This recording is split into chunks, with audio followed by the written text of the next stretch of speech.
आज भगवान जगन्नाथ जी की 149वीं पावन रथ यात्रा शाहपुर इलाके में से पसार हुई है। ऐसे वक्त में महंत श्री का स्वागत हमारे म्यूनसिपल कॉरपोरेटर, हमारे आगेवान और सभी लोगों ने मिलकर के महंत श्री का स्वागत किया। और ये परंपरा पिछले 38 साल से इस शाहपुर रंगीला चौकी के स्थान पे हम लोग परंपरागत रीत से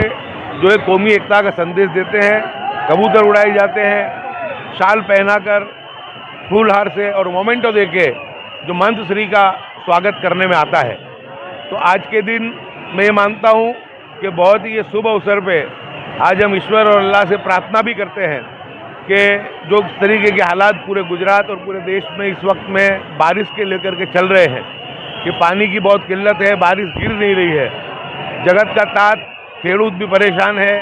बेजुबान जानवर भी परेशान है और लोग भी पीने के पानी के लिए कई देहाती इलाकों के अंदर परेशानी का सामना कर रहे हैं। तो ऐसे वक्त में हम आज प्रार्थना करते हैं ईश्वर अल्लाह से कि रहमतों वाली, बरकतों वाली, खैर की बारिश अहमदाबाद, गुजरात और पूरे हिंदुस्तान में हो। और जो आज के वक्त का सबसे बड़ा जो संदेश है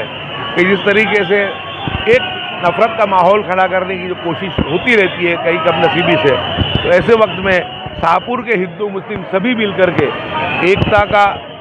प्यार का, अमन का, भाईचारे का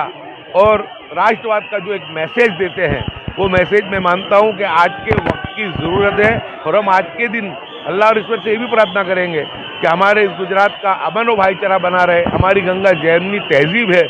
वो बरकरार रहे और हिंदू मुस्लिम एकता जो है देश में कायम रहे, नफरतों का खात्मा हो और मोहब्बत की बोलबाला हो। 149મી રથયાત્રા છે। દેશમાં જગન્નાથપુરીમાં સૌથી મોટી રથયાત્રા નીકળે છે અને ગુજરાતની અંદર, અમદાવાદની અંદર અને એમાં પણ આજે અમારો વિસ્તાર, એમાં જે ભગવાન અમારા વિસ્તારમાંથી નીકળે છે, અમારા એક સારા નસીબ કહેવાય અને ખૂબ જ શાંતિથી રથયાત્રા નીકળે છે।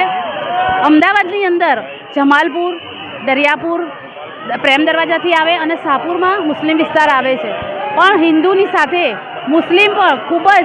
આતુરતાથી જગન્નાથની જે રથયાત્રા નીકળે છે એની આતુરતાથી રાહ જોવે છે। એ પણ એવું ઈચ્છે છે કે અમને પણ કંઈક સેવાનો લાભ મળે। આ વિસ્તારોની અંદર પહેલાં હિન્દુ રથયાત્રા જોવા ઊભા નહોતા રહેતા અને ત્યાં એક જનતા કર્ફ્યુ પાડવામાં આવતો હતો। અત્યારે સૌથી વધારે પબ્લિક આ વિસ્તારની અંદર છે અને તોફાન જેવી જે યંગ જનરેશન છે એમણે આજે તોફાન જેવી કોઈ વસ્તુ જોવા મળતી, બધા જ લોકોના મનમાંથી તોફાન જેવો ડર નીકળી ગયો છે અને કોમી એકતાનો એક સંદેશ આપે છે આખા દેશમાં અને સાથે મળી અને રથયાત્રાનો તહેવાર ઉજવે છે।